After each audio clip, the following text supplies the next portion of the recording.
Forever and a Day. Chapter 8. Yuta Door.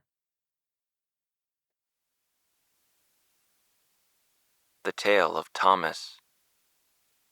Long before the crash of the Hindenburg or the horrible accident which claimed the lives of Norma and Maggie Oster, and far from the roar of New York City, there lived a man with a talent for crafting furniture. This man lived in a small farming town with his wife and 3 children. They had a modest home, built on a large piece of land which had once been his father's farm. It was a quiet and simple life. Each morning he would wake at the crack of dawn and tend to the animals that his family kept, before moving into an old barn on the far side of his property, where he would work at making new tables and chairs with such delicate patterns carved into them that his name had become known for miles around. He had turned a passion into a career, and he lived a life that he could be proud of. At the end of the day, the man would return home and find a house in chaos. The smell of supper cooking, the screams of children, and his wife yelling after them. He should have hated it, but he didn't. The man could close his eyes and listen to the chaos as though it were ocean waves crashing upon the shore. This was his life, and it should have stayed that way. By the time his oldest son was 10 years old, the man's routine had become such a part of him that he could walk through his day with his eyes closed. He was not accustomed to surprises or any break from the norm.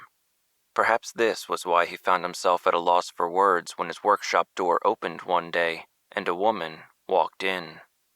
She was a beautiful woman, which he wasn't afraid to admit. She had long blonde hair and striking blue eyes. When she walked, she had a strength to her that the man was not used to seeing. She acted as though she had every right in the world to be in his workshop, looking over his creations as if she were in a store. "Are you lost?" he asked the woman. "Not lost. I simply had to see it with my own eyes as it was happening." "See what?" The woman smiled and walked over to where the man was working. She looked down at the piece of wood which he was carving and ran her fingers along its design.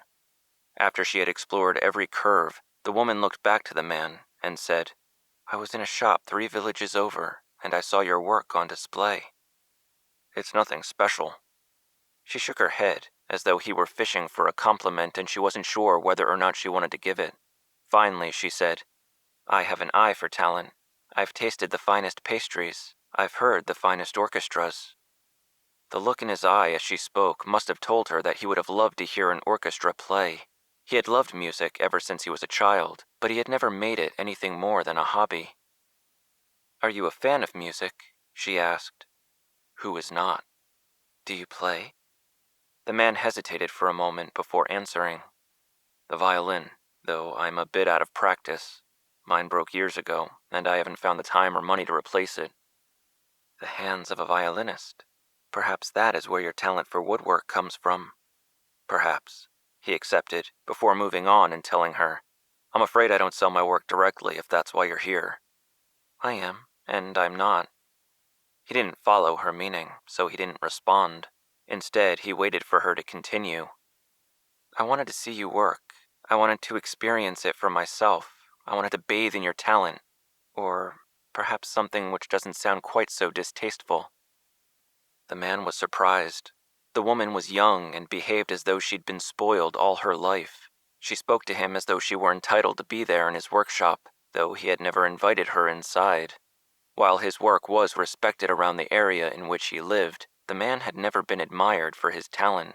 He had never been treated as though his work were art rather than furniture. He had never had anyone look at that work in the same way that he did. Over the next several weeks, the woman visited the man in his workshop and watched as he carved his intricate patterns.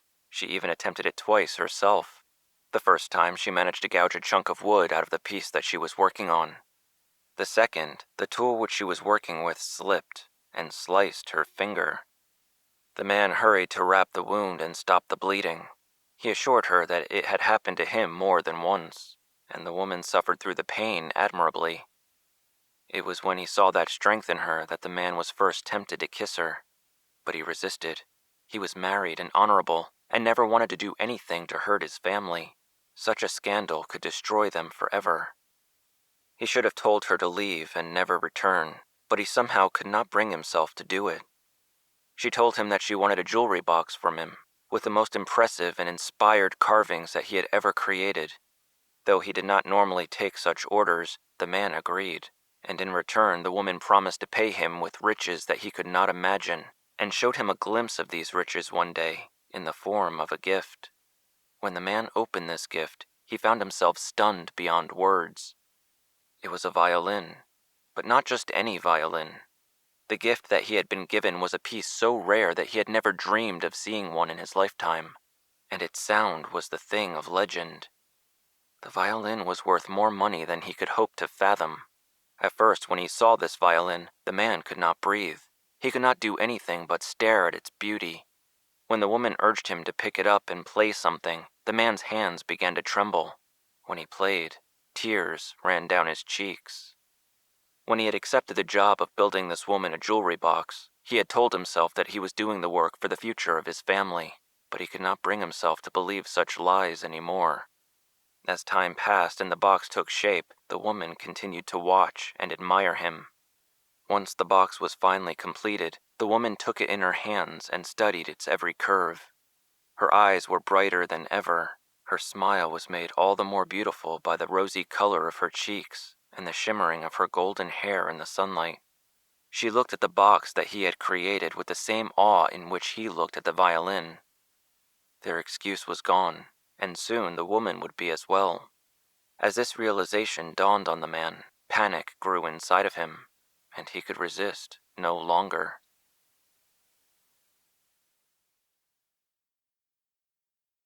Roy checked his watch. It was 9:15, and he was standing outside of Door's bakery, staring at the closed sign that had been placed in the front door. Inside, the bakery was dark. Chairs had been placed on top of the tables, as though the store had simply closed for the night, but the shelves and glass cases were empty. It was unusual for a bakery to be closed at that time of the morning.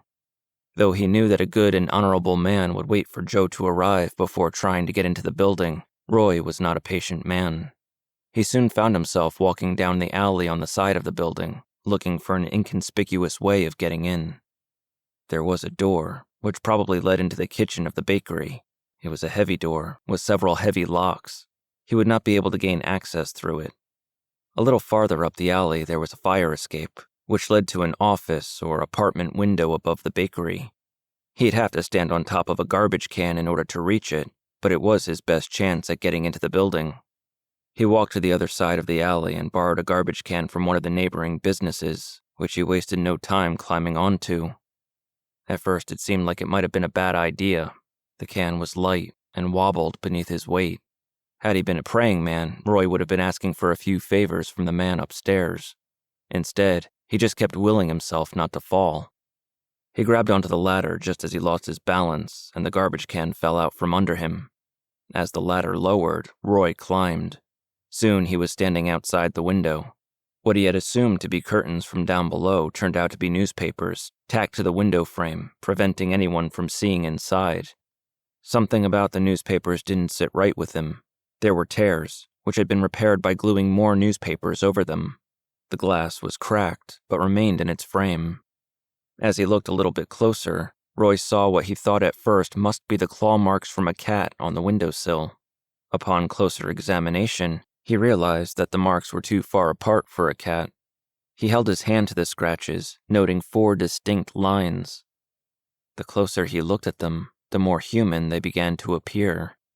Taking a step back onto the fire escape's platform, Roy tried to shake off the idea that a human being had clawed at the sill. He'd certainly seen worse in his day, but he wasn't writing a fiction story, and he couldn't let his own imagination get the better of him. The window was locked, but Roy wasn't about to let that stop him from getting inside. He glanced around the area, checking to see if anyone was watching. Once sure that nobody was, he jammed his elbow through the cracked glass, just hard enough to complete a job which had already been started for him. After clearing the broken glass out of his way, he climbed through the window, ripping newspapers out of his way as he went. It was not his most subtle entry ever, but he needed to get inside. The area felt like a crime scene to him, and he needed to know why. As he climbed through the window, Roy found himself having to forcibly remove wooden boards which had been nailed over it. He removed only enough to allow himself access. The room he entered was dark, save for the hint of morning light that managed to make its way through the window. There was a layer of dust on the floor, which Roy kicked up as he entered. It stung his eyes, but he could see footprints on the floor, telling him that someone had been there within the last several weeks. The room smelled like rotting food. On the floor, he could see 2 dirty bowls, both of which looked as though they had been there for a while. It was a bedroom, though there was no furniture. Instead, there was a pile of rags and blankets in one corner, which had spots of what Roy hoped was not human blood on them. As he stepped closer to these blankets, Roy noticed something shiny buried beneath them. He soon realized that these were chains, bolted to the floor. He wanted to believe that this room was meant to house a large and unruly dog, but something in his gut told him otherwise. A person had been held in that room. They'd been held there for a long time, and he didn't even want to imagine what unspeakable horrors were inflicted upon that person. Leah Meyer. Was this where she had met her fate? There was no way for him to know just by looking around the room. For all he knew, there could have been a different prisoner every week. All of the missing people in the city could have passed through there. He wished he'd brought a camera. The door to the bedroom was open, just barely. There were several locks, all of which were controlled from the outside, meant to keep the prisoner in. None of them were locked at the moment. Roy stood by the door, listening for anyone who might be inside of the building. Though he knew that if anyone had been home, he would probably be dead already. Beyond the door, there was a short hallway. Directly across, a bathroom. To his left, the doorways to 2 other bedrooms. He quietly crept toward them. The first door he pushed open appeared to lead into the master bedroom. In it was a large bed, a dresser, and enough decoration to tell Roy that a woman had lived there. Judging by the necktie which hung on the knob of the closet door, she was married. The next bedroom was far more simple. There were 2 smaller beds, one neatly made and the other in disarray. Between them, a nightstand, which had nothing but a lamp sitting on it. Next to the door in that second bedroom, there was a dresser. On top of the dresser was a copy of Mein Kampf. In his exploration of the house, Roy had somehow forgotten the fact that he was dealing with political extremists. Seeing that book brought the memory back, and made him wonder if maybe he should have waited for Joe. After all, he'd never met a Nazi sympathizer with a winning personality. He moved away from the bedrooms and toward the living room. He wasn't sure exactly what he expected to find there. In his mind, the people who had lived in that apartment were monsters who kept prisoners and tortured them simply for the fun of it. As it turned out, the monsters lived fairly well.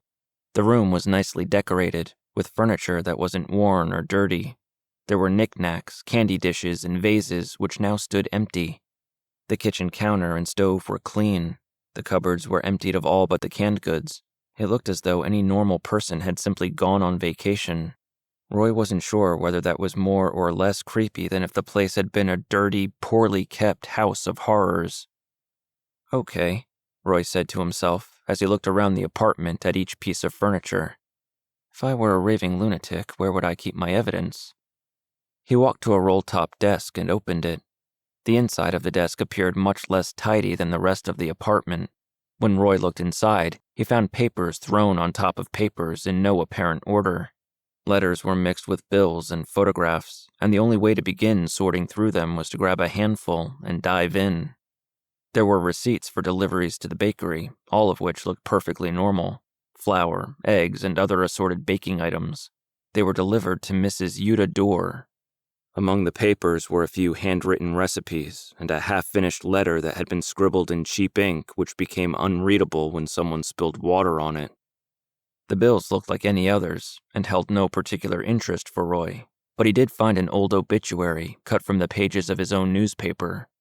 The deceased name was Otto Dorr, bakery owner, beloved husband, and respected by all who knew him.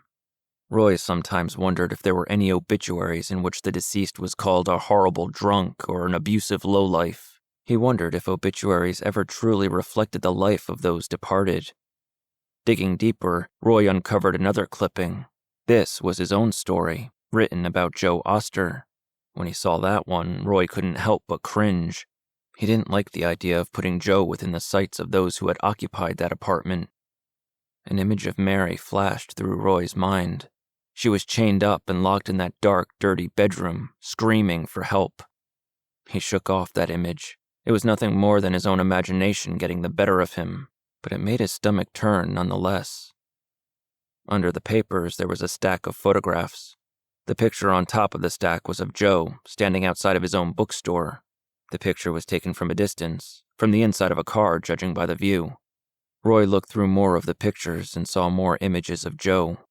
There were pictures of Joe walking down the street, Joe talking to another man who Roy couldn't identify. There were pictures of Joe with Mary, and then 3 pictures of Mary by herself. The last picture was of Annalise Meyer, standing outside of Joe's bookstore, looking down the street as though she were waiting for Joe to return. Roy held the pictures in his hands, trying to figure out why those people would have pictures of Joe. Why had they cut out the article? It would have been written and released before Annalise Meyer ever approached Joe asking him to search for her sister. There would be no reason for them to be targeting Joe before then, at least none that Roy could think of. He closed the desk, keeping the photographs with him. As he stepped away from the desk, he looked around the apartment trying to figure out his next move. He tried to think of someplace else to look for clues, but he couldn't bring himself to focus on that search anymore. He had clues in his hand, and he needed to act on them. He needed to go somewhere and do something, except that he wasn't officially supposed to be investigating this story. His editor had told him to drop it. No, he wouldn't rush those pictures down to the newspaper until he knew the whole story. When he could write it all down and present it in a way that no newspaper could resist, he would. Until then, he needed to find more answers and figure out what had really happened to Leah Meyer. More than that, he needed to find Joe and show him the pictures. He needed to warn Joe to be careful and to keep Mary safe. Joe was walking toward the bakery smoking a cigarette when he saw Roy exit the alley holding something in his hand. When he saw Joe coming, Roy put on a nervous smile. "You're early," Joe told him. "Am I? You know what it is, it's this watch of mine. I had it fixed last week and I think it's keeping bad time." "I'm sure that's it." Though Joe didn't buy Roy's story, he didn't feel a need to press the matter. He dropped his cigarette to the street and put it out as he nodded toward the pictures in Roy's hand and asked, "What are those?" Roy handed them over and said, "Have a look for yourself." At first, when he looked at the pictures, Joe didn't understand what he was looking at. Within the span of 2 seconds, he wondered why Roy had pictures of him, and then wondered how those pictures would have found their way into the bakery. Then it clicked. He realized that someone had been watching him. He remembered the car that had been following him, and how it ran Annalise down. The photo of her standing outside of his bookstore must have been taken only moments before she was hit. "I knew that I was being followed," Joe told Roy. "What I want to know is, how are you connected to these people? What do they want with you?" "Good questions." "I'm not sure you're going to like whatever answer you get. There was a dungeon up there. Someone was held against their will, and it wasn't pretty." "But where are they now? What did they do with her?" "I think we should ask around a little bit, see if any of the neighbors know anything useful." "The neighbors on either side say they don't know anything, but they were lying. Something was scaring them into staying quiet." As Joe spoke, he noticed a look of amusement in Roy's eyes. Obviously, Roy hadn't expected Joe to show up early, too.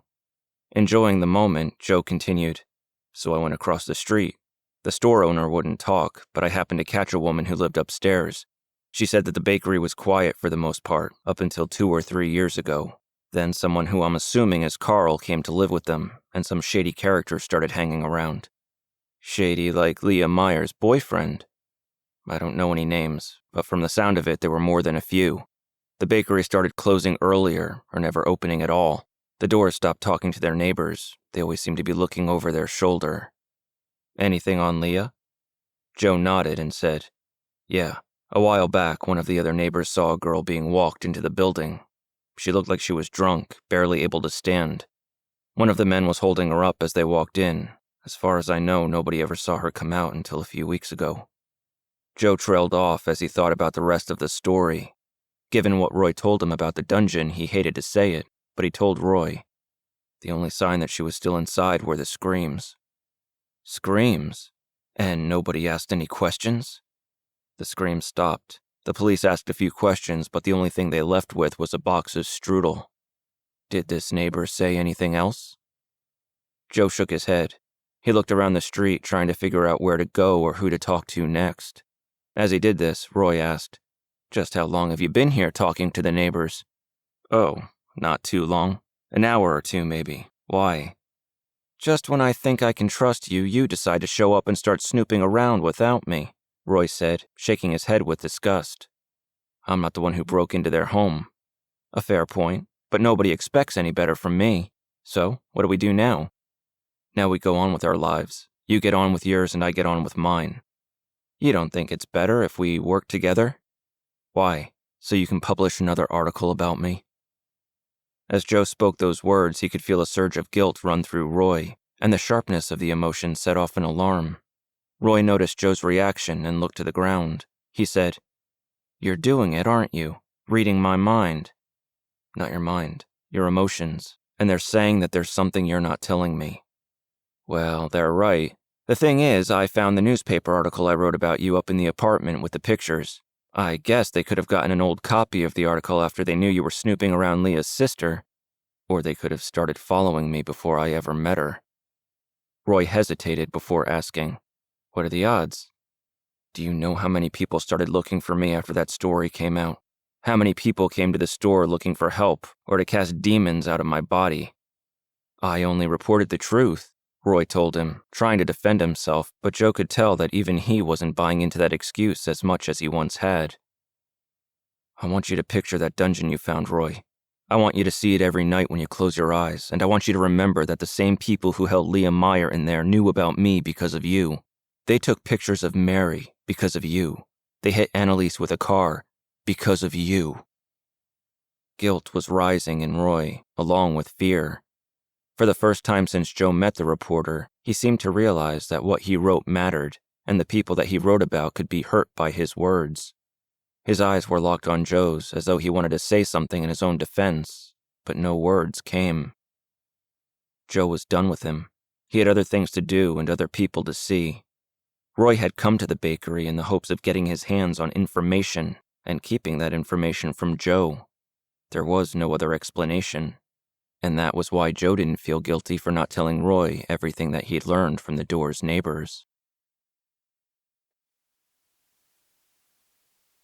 Months had passed since the woodworker had seen the mysterious and beautiful woman. Every day she filled his thoughts, and his stomach twisted, both with guilt over what he had done to his family and with the love that he felt toward the woman. He longed to see her again. Each day, the man would return to his workshop, hoping to see her, but praying that he wouldn't. He would stare at the case which held the violin, tempted to open it and play, but he fought that urge, knowing that each note of music would bring him back to his time with her. Every time a shaving of wood curled and fell to the ground, it reminded him of the woman's long, beautiful hair. Every time he sculpted a curve, he compared that curve to hers. She haunted him. When he returned to his home at night, he found that things had changed. The music that he had once found in the chaos of his house had begun to wear on his nerves. The screaming and laughing of his children felt like a constant reminder of the life that he no longer had within the walls of his workshop. His wife now stared at the man as though she knew his secret, but how could she possibly? He told himself that there was nobody on earth who could have known what he had done. His workshop was isolated. For years, he'd made it a rule to forbid anyone from interrupting him. He told himself that it was all in his head. He felt guilty over what he'd done, and he was projecting that guilt into the eyes of his wife. What he had done was unforgivable. He struggled with the guilt of his sins every day of his life, though he longed to repeat them over and over again. He loved his wife. She was a strong and honorable woman. She cared for their children with love. She taught them to be respectful and obedient. To some, she might have seemed cold or distant, but he knew her better than that. He knew that his wife carried more than her share of emotion, but she knew how to control herself. Perhaps it would have been easier if she were cruel and abusive. Perhaps he would have felt justified if there were nothing inside of her to love, but this simply was not the case. He loved her, and he had committed the worst possible offense against her. As those months went by, the guilt ate away at him, but the man had begun to move past his guilt. He had learned his lesson and would never repeat it again, and for months he prayed for a sign that he had been forgiven. Nearly a year after the woman had left his life, the man arrived for work one morning and found something waiting for him near the door to his workshop. It was a package of some sort, covered by a blanket, which had a note pinned to it. The man stopped walking once he saw this package. In his gut, he suspected what it might be, and he could not bring himself to take a step closer. He turned around, looking at the path which would lead him back to his own home and his own family. He began to walk that path, but something stopped him. From beneath the blanket, the man heard a baby begin to cry. His fears had been confirmed. The man stopped walking and stood on that path, looking toward his home, still wanting to walk away and allow the crying to stop on its own. But each scream from the child gripped his heart and squeezed it that much tighter, to the point where the man believed that he would die right then and there. There was no doubt in his mind that he was a sinner. He would likely rot in hell for what he had done. But this thought tormented the man. His soul was not blackened by sin. His heart had not been hardened by it. As he listened to the child crying, the man fell to his knees and prayed for forgiveness once again. His sins were coming back to haunt him now. His prayers to have a sign of forgiveness had been answered by a challenge. The man knew that if he turned his back on that child, there would be no saving his soul.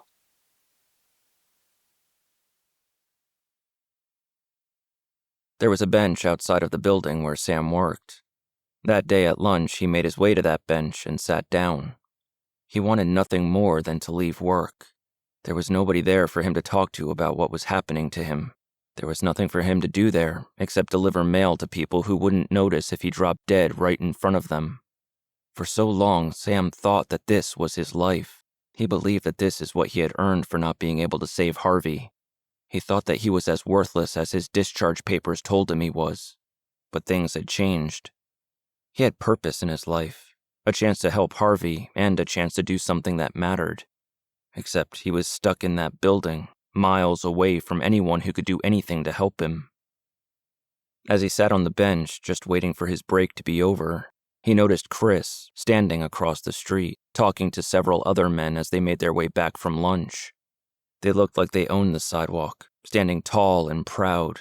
They laughed big, hearty laughs. When they walked, they didn't even bother to make way for others to pass. The crowd seemed to part around them. They looked impressive and important, and there was a time when Sam would have envied that importance. There was a time when he believed in it. Now he couldn't help but think of all the things that Chris didn't know.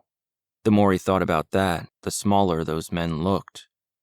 They may have looked like they ruled the world, but the truth was that their confidence was born of ignorance. They knew even less than Sam did. He didn't notice it right away, but as Sam watched his cousin, a smile formed on his face. When his break was almost over, Sam stood and stretched his back before walking toward the door which led into his building. He held the door for a few others, who didn't so much as nod a thank you in response. As he walked through the lobby of the building, he became nothing more than one of dozens of people scurrying off to their corner of the world. Each of those people would go back to their office or their desk. Each of them would watch the clock until they could go home to their real lives. After so many years spent walking beneath those people, a switch had flipped inside of Sam, and he suddenly found himself moving on their level. He stepped into the elevator and pressed the button which would take him to his floor. There he stood, with a number of others all doing the same, when he heard someone call after him, "Hold the elevator!" He knew the voice, and could hear the footsteps hurrying to catch the elevator just as he had done a few times himself. He remembered seeing the doors close with Christopher inside the elevator, forcing him to wait for the next ride. Sam put his hand out and stopped the doors from closing. He moved aside as a few of Chris's friends stepped inside. As Chris entered the elevator, he saw Sam standing there, holding the door. He didn't thank Sam. Instead, he turned his eyes forward and pretended that he never saw his cousin standing there. As the elevator doors closed, the smile on Sam's face grew. He couldn't stop a chuckle from slipping out, which caught the attention of more than one person in the elevator. He could see Chris look down, and he knew that he'd heard the chuckle, but he didn't bother to look in Sam's direction. When the elevator stopped and Chris and his friends stepped off, Sam was not far behind. He followed them and watched each of them move off into their own corner. As Christopher walked into his office and turned to close the door behind him, his eyes finally met Sam's. His expression conveyed no emotion at all, as though he was looking at a perfect stranger. Sam, on the other hand, kept that smile on his face and nodded hello to his cousin, before turning and walking toward his own corner of the office. Joe walked into the bookstore and right past Mary without offering her so much as a hello as he walked to the counter and then stopped moving, as though he wasn't sure what to do next.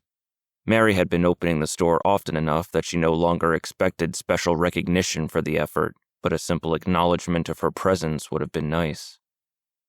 "Good morning to you, too," Mary said, walking toward the counter and keeping an eye on him. There was something about Joe that seemed somehow different to Mary. She couldn't quite place it.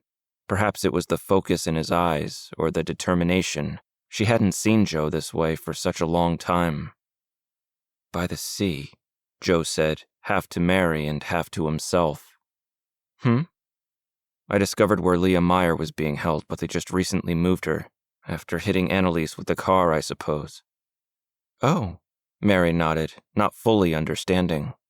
"You know, Vasya doesn't like her very much." Joe looked up at Mary, as though he just remembered something urgent, but the look quickly faded. "You're acting strange today," she told him. "Are you feeling all right?" "I'm fine. I just have work to do." "At the bookstore?" she asked, though she already knew the answer. "No. I'm getting close, Mary. I can feel it within my reach." Mary was happy to hear it. She liked seeing Joe moving away from the sadness that he'd been feeling for so long.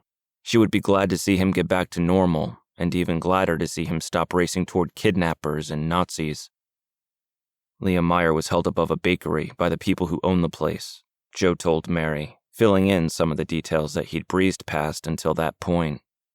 "One of the neighbors told me that she used to talk to the bakers all the time, years ago. She said that they were nice people." "That doesn't sound like a reliable witness." Joe held up a finger and went on, saying, "She said that 8 or 10 years ago the man's mother died. She spoke with them just as they were leaving for the funeral, and to take care of the house which they'd just inherited." Mary was suddenly starting to catch on.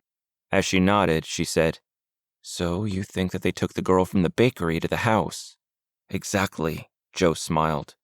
"Except the neighbor couldn't remember where the house was, except that it was in New Jersey, and that they said it was by the sea. That narrows it down anyway." Mary walked to one of the bookshelves and grabbed an atlas. She brought it to the counter just as Joe was scribbling notes. "Leah Meyer was dating Max Weber," he said to Mary, but scribbling on the paper. "Max Weber was known to hang around with a man named Carl Gottschalk. Carl lived above the Door Bakery, with the doors, I presume." Joe stopped writing and stood back, as though looking at his scribbles from a distance would give him a new perspective. After a moment, he shook his head and said, "But what would any of those people want with Leah Meyer?" "Maybe she found something out. Something that could get them in trouble?" Mary suggested, flipping through the atlas until she came across a map of New Jersey. "Right," Joe agreed, moving back to his paper and scribbling. "They were Germans, Nazis. Hardly seems like enough to kill somebody over. But they didn't kill her. They held her."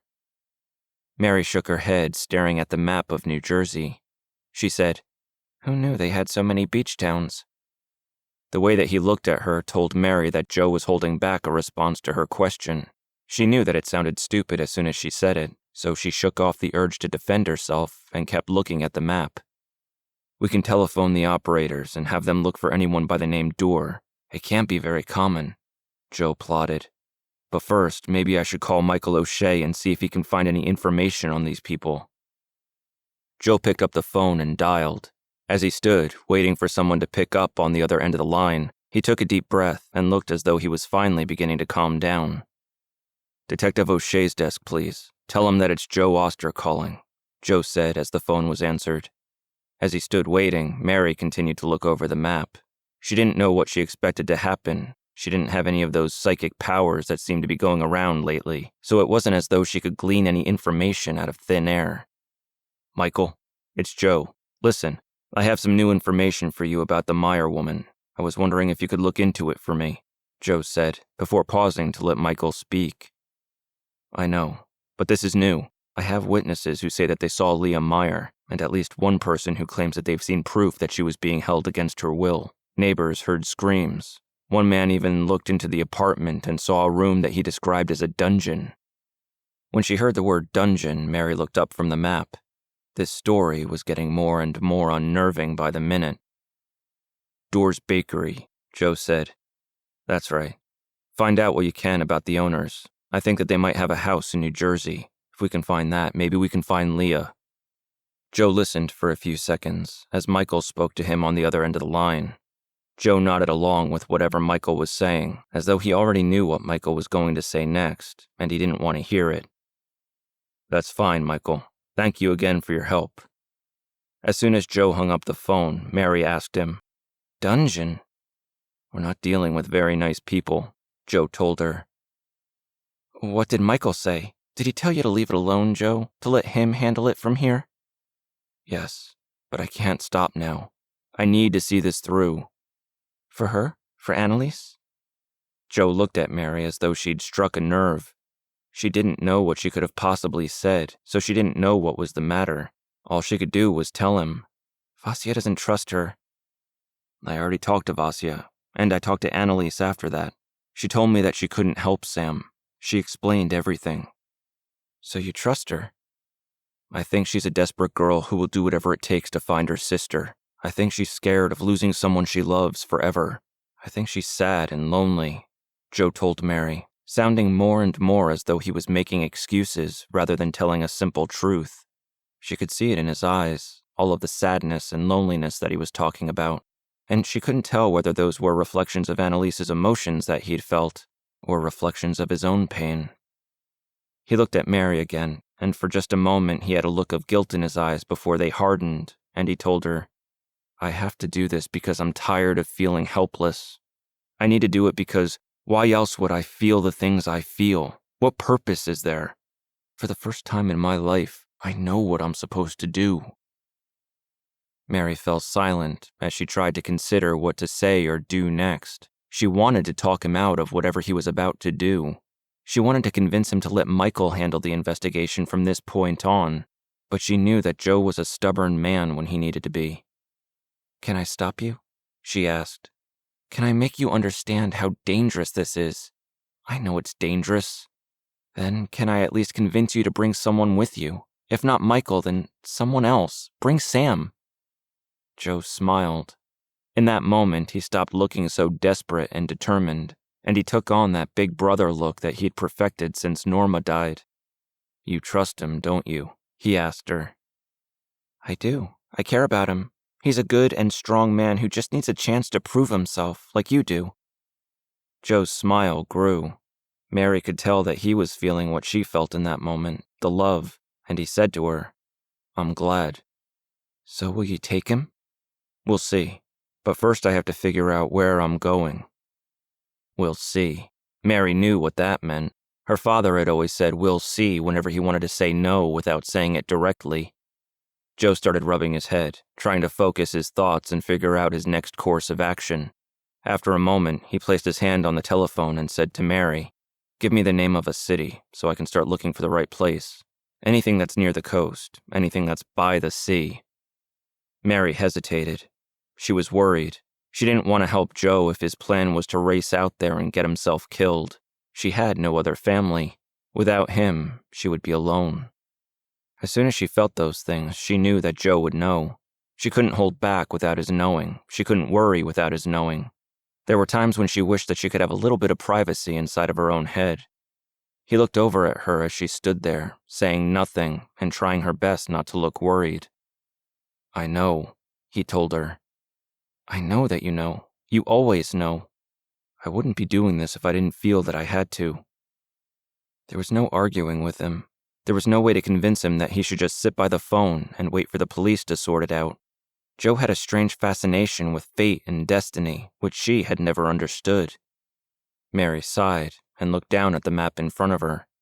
After carefully considering whether she really wanted to be a part of this, she put her finger on the map and told him, Avon by the sea.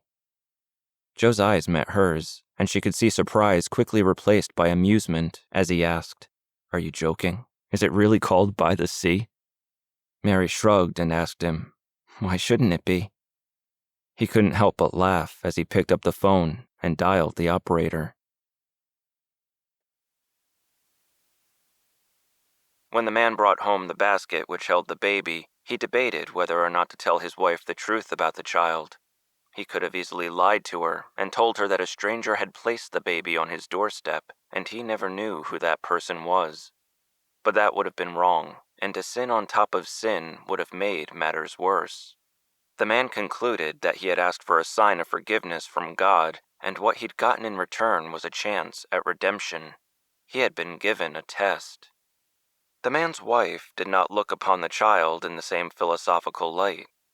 She looked at the baby boy as the bastard child of her cheating husband and the whore who had given herself to him. She was humiliated.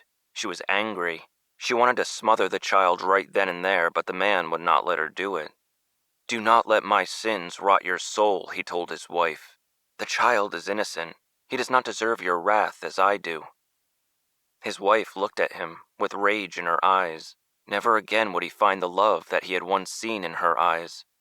Her family was gone, and now she was forced to stay with the man who had been unfaithful to her, and the child that he had created. Each day would be a constant reminder. Every diaper would be a slap in her face. "I will keep your child," she told her husband, "but I will not wear the mark of your sin on my jacket. I will not walk through the village with your sin as though it is my own." "Then what will be done with him?" the man asked. "He will be our burden and our secret, and once he has been raised, we will send him on his way. But until then, we will keep him here in this house, hidden." And so it was. The boy was kept in the house. At first he was carried around as any child would be.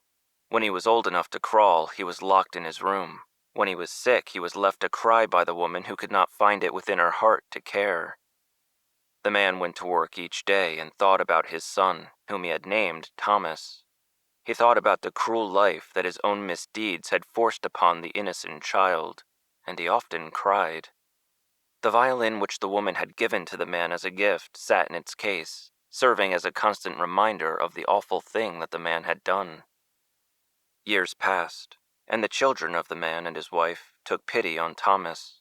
The eldest son often fought with his parents about what they were doing to the boy. Sometimes, late at night, once everyone in the house had gone to sleep, the eldest son would sneak Thomas out of his window and show him the world that was denied to him during the day. Thomas saw the stars in the sky and the village down below. If he stayed out long enough, he could smell bread being baked at the local bakery. But if that happened, it meant that he'd stayed out too long. The boys would have to race home and return to their beds before anyone could notice. Thomas's brother once asked him if they should leave and never return home. He offered to go with his brother, and together they would make their way in the world. But to Thomas, at his young age, the thought of the outside world was terrifying. It was too big, and there were too many people. He was more comfortable roaming through the dark of night with his brother. So the boys stayed. As his brother grew older, the fights that he had with their parents became more common and more violent. His brother threatened to tell the world about the boy that they kept locked away, and in return, the woman kicked her son out of their home. Thomas never saw his brother again. The man's second child was a girl. When this girl was very young, she loved to play with dolls and chase her siblings around. She loved to laugh and play, and while her parents had more important things to do than sit on the floor and pretend with her, the girl had always felt safe and loved. Whenever she had a nightmare or a storm scared her in the night, she could seek out her parents and be comforted by them. When Thomas first arrived at their house, the girl was confused. She didn't know where the baby had come from, but she was excited to have a new pet. As her mother cooked and cleaned, the girl would sit on the floor with the baby. She would comfort him when he cried and feed him when he was hungry.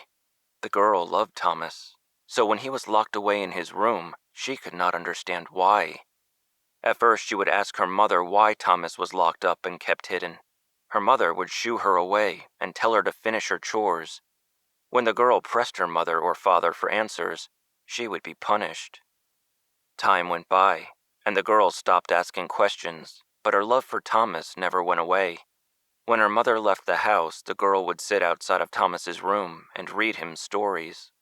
She would tell him tales of faraway places and magical creatures, but his favorite stories of all were the ghost stories. He loved to sit in a hidden corner of his small room and hear about those beings who could pass through walls and walk the streets freely with nothing to fear.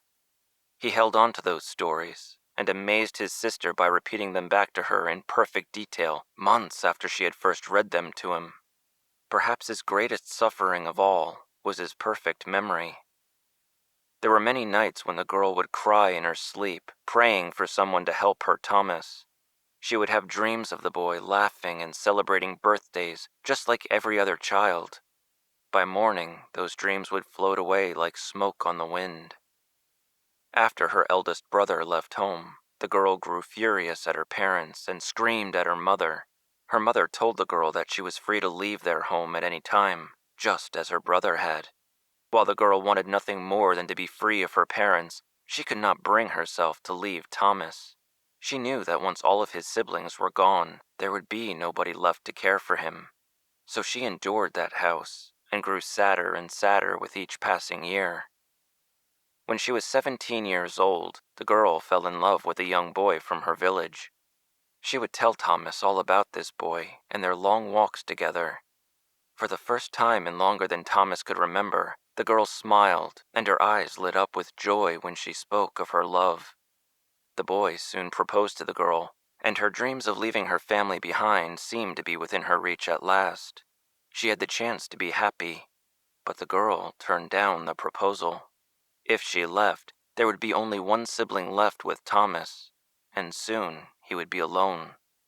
Thomas would sit in his corner each night listening to the girl cry in her sleep, knowing that her pain had been caused by him. After being locked away for so many years, he came to realize that he was now imprisoning those he loved the most. So he grew angry. He told the girl that he had never loved her at all, and he hated her stories. He told her that she should have married the boy because nobody else in the world would want her. Of course, she didn't believe him at first. She knew that he was trying to drive her away. But weeks and months soon passed and the boy continued to treat her cruelly. Eventually the girl gave in and married the boy she loved, leaving Thomas behind with only one sibling remaining. The youngest sibling was another girl. She could not remember a time before Thomas was in the house. She could not remember a time when her parents displayed any love or affection. When Thomas first arrived, this young girl was little more than a baby herself, and she clung to her mother's side, unsure of where that other baby had come from. While her brother and sister begged their mother to be kind to Thomas, the girl grew scared and sought comfort from her mother. Her mother hugged her tightly and assured her that everything would be all right.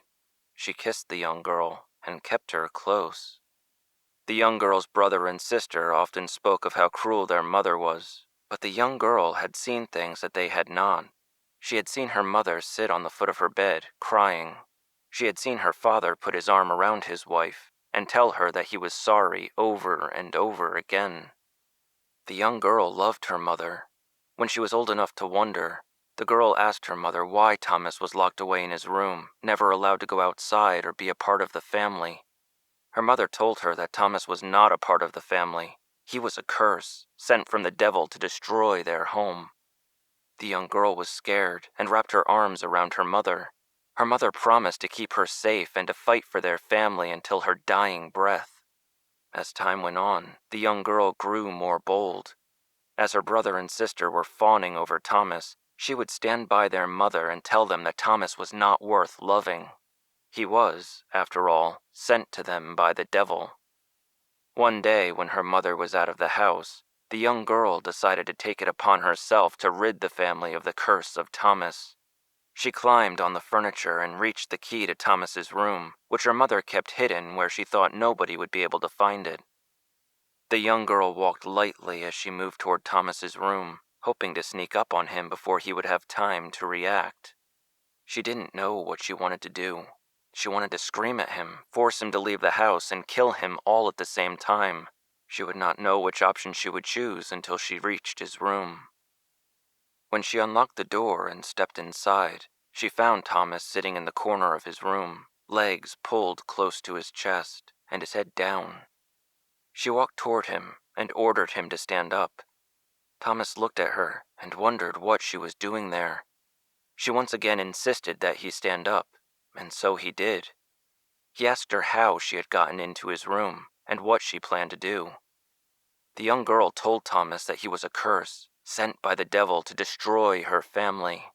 He had to leave. He had to get out of their house and never return. She could see Thomas grow scared. She could see his eyes begin to fill with tears and his chin begin to quiver. The young girl took pride in her ability to cause such fear in the heart of a being of evil, and she grew even more bold, once again insisting that he leave their house. But Thomas would not leave. Again, he asked the girl how she had gotten into his room and saw the key, which she held in her hand. He told her that her mother would be home shortly, and she would be furious at the girl for releasing him. Thomas feared that the girl's mother would punish her, the same way she punished Thomas for sins that he had never committed. He feared the wrath of the girl's mother, but his fear was for the safety of the girl who had called him a curse. When the young girl realized that Thomas's fear and the tears in his eyes were out of concern for her, she grew confused. She had never expected Thomas to care for her. She had only ever been told horrible things about him. He insisted that she lock him away once again and put the key back where she had found it before her mother could get home. He insisted that she continue hating him, because in doing so, she had become the safest child in the house. The young girl left Thomas in his room and returned the key to its hiding spot. When her mother came home, she greeted her with a hug, but the young girl was no longer sure of what she had always known. As the years passed, the young girl would visit Thomas whenever her mother was not in the house. At first, she remained unsure of him. She wondered if his concern for her was an act to gain her trust. But with time, her concerns were eased, and she grew to love him just as her siblings had before her. She would sneak him candy and unlock his door so that Thomas could walk through the house. And when her mother returned, the young girl always made sure that Thomas was locked away, and she continued to tell her mother that she hated the boy. The young girl was never truly loved by her brother or her sister. She had always been seen as her mother's apologist, but Thomas loved her until the end of his days.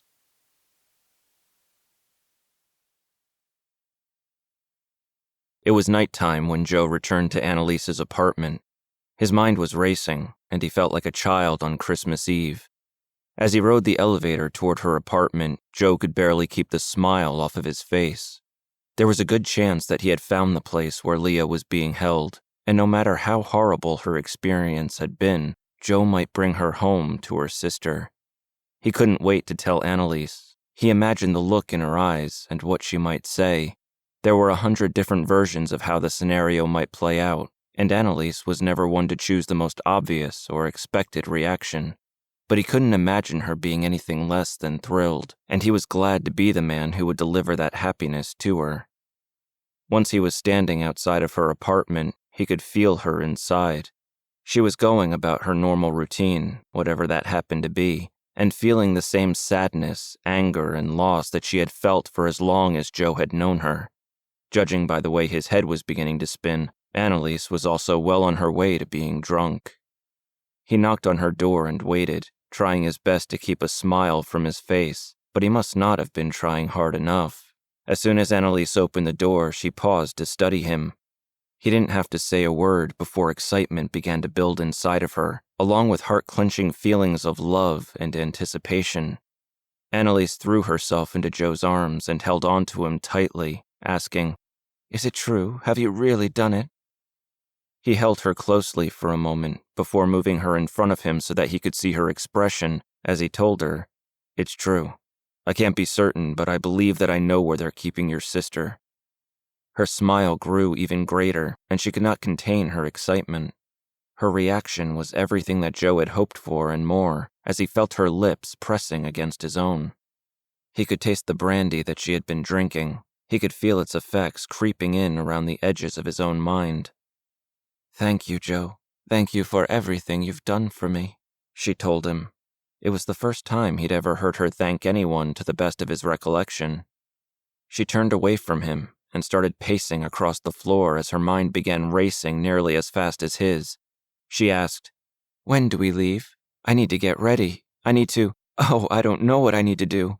I feel as though there are 100 things that I should prepare for, but I can't think of any." Now Joe was on the other side of the same conversation that he'd had with Mary. He wanted to run off and pursue the people who had taken Liam Meyer, and he planned to do just that, but he hadn't expected Annalise to go with him. He couldn't imagine taking her into the home of the people who had tortured her sister. "Now hold on a second. Calm down," Joe told her, as Mary's words echoed through his mind. "We should tell the police. We should let them handle this. We're dealing with criminals here, violent criminals." "The police? They're usually in charge of this sort of thing. What evidence do you have? What can you show them that will make them believe you? Because I've been trying to get the police to help me for as long as my sister has been missing, and they have never so much as offered me a glass of water. This is different. There's evidence." She paused and looked at him, waiting for him to explain himself to her, but he wasn't sure that he wanted to. He could feel a sense of dread rushing over her at the thought of whatever his evidence might be, but he didn't know how to tell her all of the details of what they'd found without causing her to panic.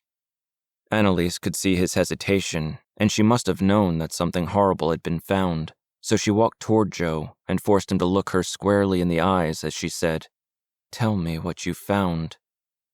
The longer he remained in that room, the more drunk he felt. Now he was beginning to feel the world spin around him.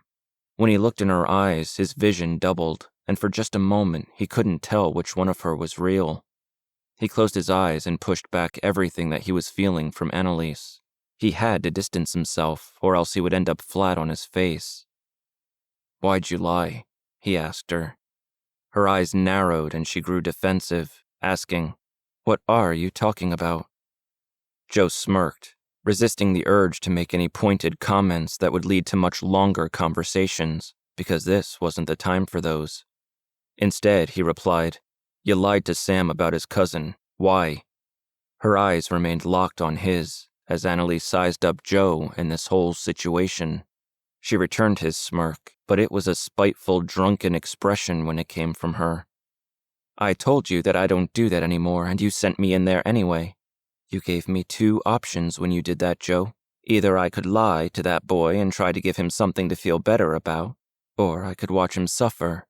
Which would you have me do?" "I'd have you tell him the truth. He could handle it." Annalise turned away from Joe, shaking her head.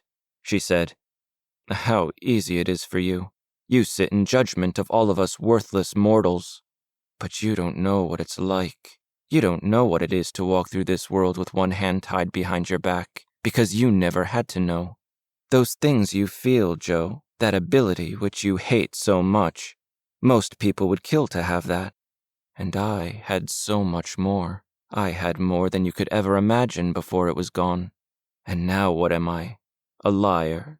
A cheap trick used up and discarded? You sent me into that place. I never wanted to be there." He could feel it. Through the haze of alcohol and the pain that she still felt from her accident, Joe could feel this despair more than he had ever felt anything from her. It was perhaps the most honest thing she had ever said to him. It was true what she was accusing him of. He had sent her into that bar to meet Sam, knowing that she'd lost her ability, knowing that if she could still do what she had done before, she'd probably have found a way to track down her sister without ever needing Joe's help.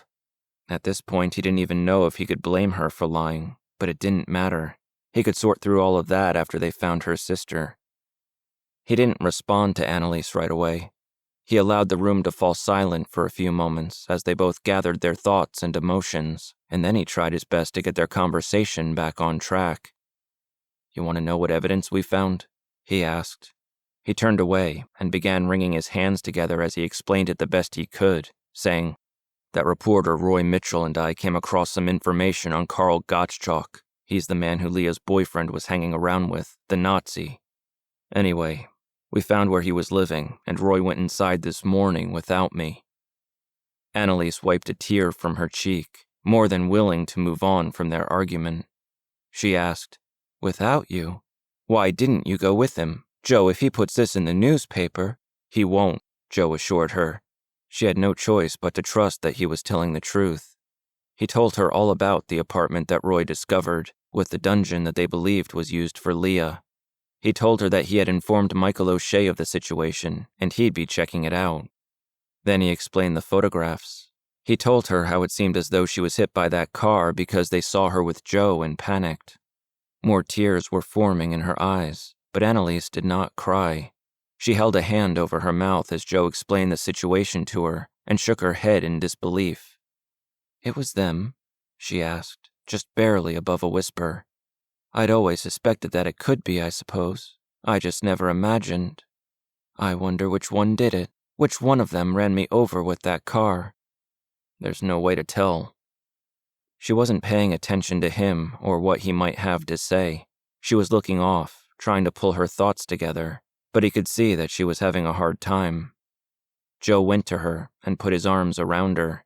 He held her tightly, wanting to comfort her, but it was futile. She was angry and hurt and scared. Her heart was breaking. "They were so close. They were right next to me and I never realized," she said, more to herself than to Joe. "There's no way you could have." Joe walked her to the couch and they sat down together.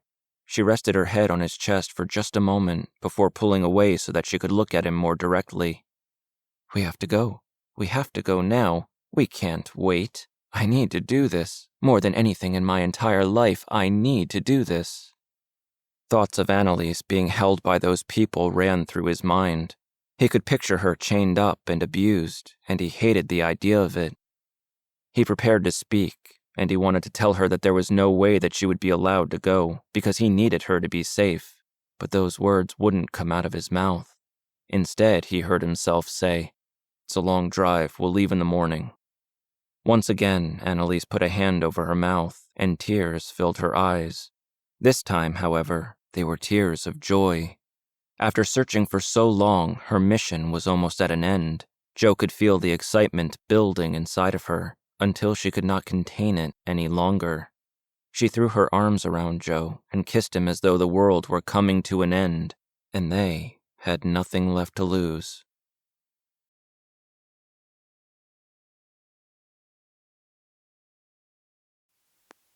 This is the voice of the Embers, where stories burn.